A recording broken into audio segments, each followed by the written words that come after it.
Hey beautiful people, it's your girl Frankie here, and it has been a while, and that's because school has been trying. Third semester is no joke, okay? So I've been like super laser focused, and I have to be, okay? Because it don't let up, okay? But anyways, if you hear any noise or talking in the background, my kids are virtual learning, so you will hear their teachers and you will probably hear children, and they're in class. But I just got done taking a test over immunity, and I wanted to come and give you guys a couple study aids.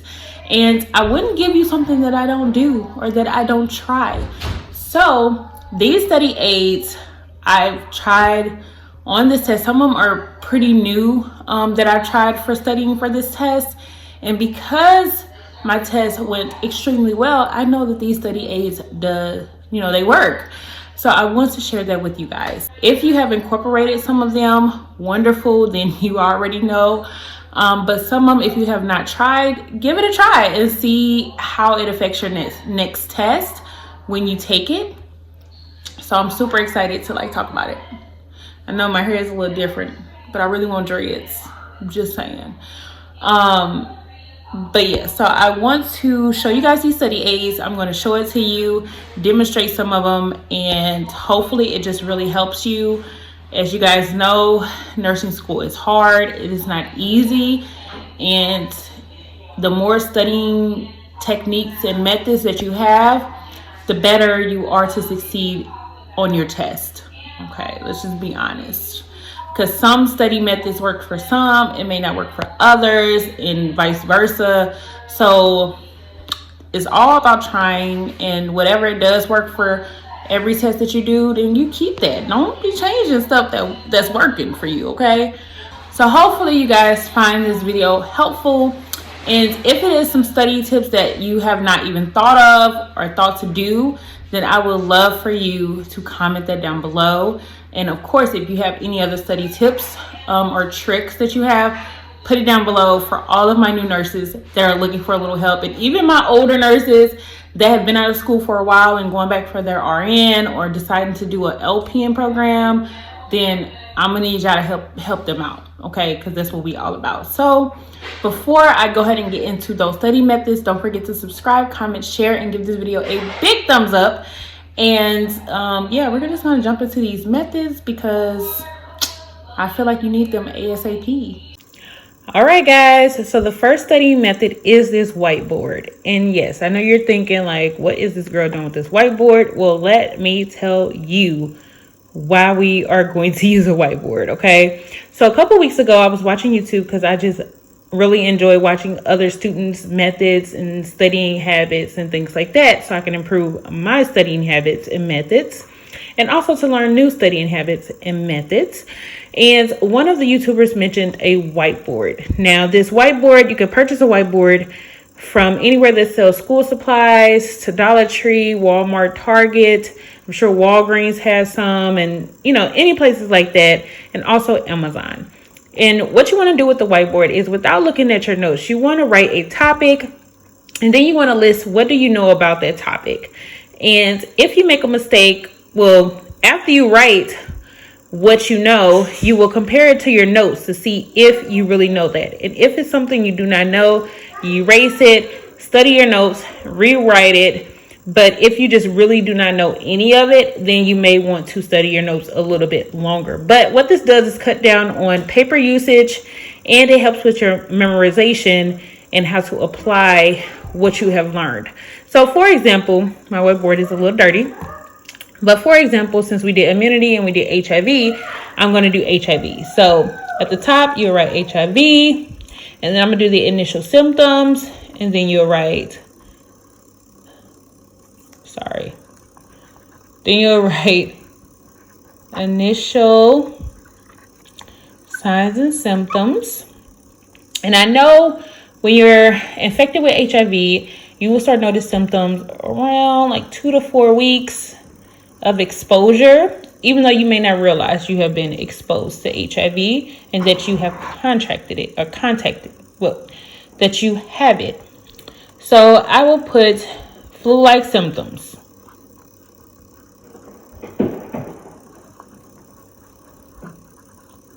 Okay, and then you'll write the flu-like symptoms. So cough, headache, sore throat, etc. Because the list goes on of what you may see with flu-like symptoms. And you will basically just compare this to your notes, see what you have, if it matches up. If you realize you need to study a little bit more, maybe you don't remember as much as you thought, then all you do is just erase it after you study a little bit, and then you just rewrite it. And you can do this as many times as you want because you're not wasting paper. So you're just pretty much just using your whiteboard. So that is what you use this for. I'm telling you, it is a game changer. I never really thought to use a whiteboard, but I'm so glad that I finally discovered it because it has been extremely, extremely helpful. So let's go on to study method number 2. All right, guys, so for method number 2, it is a concept map. Now, I was not a big fan of concept maps. I was introduced to a concept map last semester during the bridge semester, and I thought it was just way too much going on for me. I was like, I'm not taking the time out to do this. But for a couple tests, I was like, hey, let me try to do a concept map. Let me see, what do I know and what do I remember in regards to this particular disease or drug or whatever you're trying to do a concept map on. So my example is rheumatoid arthritis, because it's part of the immune system. It's an autoimmune disease, and we just did the immune system. So all my examples are probably going to be immune related. But a concept map, basically, if you have not seen one and you have not done one, you're going to basically write the disease or whatever it is that is the main focus. And then you're going to just branch off. And you want to branch off what it is, etiology, what's the cause of it, basically, your signs and symptoms or manifestations you will see, your tests, your drugs that you may administer or treatment that you may do, and then your nursing interventions, goals, management, things like that up here. Yours do not have to be in this particular order, but I feel like it just makes sense to do it in the order of progression or your thought process. And because a lot of the times the manifestations, the things that will happen or that you will notice or that they will report to you going on will directly affect your goals and management interventions. Also, is going to affect what tests you're going to see. Like, all of this affects one another and links them to one another. So if you can know what it is, then you will know it can really help guide you in the signs and symptoms and the tests that may be done and all of that stuff. So if you have not tried a concept map, I do recommend that you at least give it a try a couple times to see how you like it. Another tip that I will say is that color coordinate it for all of your concept maps. So if you're doing more than one disease, then on each sheet of paper, you want to make each section the same color. So here we got manifestations or signs and symptoms in red. I recommend that you do all of them in red, because then when you're on a test, you can be like, okay, red section, signs and symptoms. It can help you narrow it down on the piece of paper where you may have that information. And if you decide to make them all different colors, trust me, you will have a lot of stuff going on and you're probably going to forget like what section and what color it was, and your thoughts may be all over the place. So I recommend just doing them all the same color on each sheet of paper for each section, just so it can sort it in your mind, you know, kind of like a file cabinet. You know, you have the red section, you have the orange section, you have the purple section. It helps to organize your thoughts in your mind so you know like what to focus on at that particular time. So yeah, I said concept map. One of the biggest benefits that I will say is that it's all on one sheet of paper of everything that's related to this particular disease, which is wonderful. You don't need to write on the back if you don't have to. If you can fit everything on the front, this is ideal. You could also get a bigger sheet of paper if maybe a regular size sheet of paper is not big enough, but I feel like this will be, unless you write really big, then you may need a bigger sheet of paper. But other than that, a regular size sheet of paper works just fine. This is some printer paper and I just do my thing. So hopefully If you have not tried it, give it a try. If you have tried it, comment down below if you like it, if you found it helpful, or if you found it just confusing. And then I may be able to get a tutorial on how I actually develop it, but it's pretty simple, as you guys can see from this. So that is method number 2 of studying. So for method number 3 is a flip chart. And mind you, I knew nothing about this type of chart until I watched another nurse YouTube. Like, I love being on YouTube. I love seeing other people studying tips and methods, and I love trying them out to see if they actually work for me. This does work for me, and it is basically a flip chart.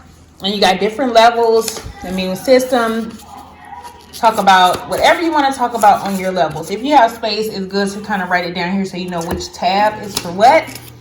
And one, if you do all of them and you basically cover the whole section, then you only have to carry around this one sheet of paper technically, because you can just flip to the section and you can look at whatever it is you need to look at. Like for lupus, I have all of whatever I need to know for lupus, signs and symptoms, all of that stuff. Hypersensitivity, I have the types and what type of antigens and all of that stuff that you would look for. And you can carry this around and be like, hey, let me study, I'm gonna say rheumatoid arthritis. And then you will flip to rheumatoid arthritis. You will look at all of this stuff, kind of like a concept map, but in a different form. And because you are writing this out yourself, you will tend to remember it a lot more compared to just reading it off of your PowerPoints or your slides. So you want to be active with studying. If you've been having issues with retaining information and you've just been like reading the PowerPoints and just looking over stuff, then you might want to get more active and start writing stuff down, start making charts. If you can draw out pictures, make it make sense to you. And that's the whole point of studying. So yeah, sometimes they use these big words and you may know what they are if you see them, but dumb it down for yourself. You know what I'm saying? Like cannabis, what is it when you have like the oral, like basically you have thresh of the mouth for HIV. Instead of putting the technical term, which you can put it in parentheses, but when you look at it, say thresh of the mouth. Why? Because then you'll connect the two. So if you see it on the test, you're like, oh, okay, I know exactly what it is. It's thresh of the mouth. You know what I'm saying? So I wish I could tell you guys, but I ain't write down HIV on the rest of my tabs, because you see I got these empty tabs because I didn't finish writing those down. But this is just for an example, and in the clip I will show you guys exactly how I make this flip chart for you. But it is just an easy studying method to where you can have all of your information with you, and you don't have to carry around a ton of pieces of paper. You have everything here you can flip through and study really quickly here. So this is method number 3, and let's go ahead and move on to method number 4. All right, guys, we have made it to studying method number 4. And this is note cards. You guys know I'm not a big fan of writing whole books on note cards. I didn't express this 1,000 times to you guys. But what I did not know is that they make note cards in bigger sizes. I recently saw it and I was like, hey, let me go out to the store and buy these bigger size note cards. No, this is not sponsored by Pen and Gear. This is just what I spent my coins on. Trust me, I was looking for the off-brand to save some money, but they didn't have any in stock.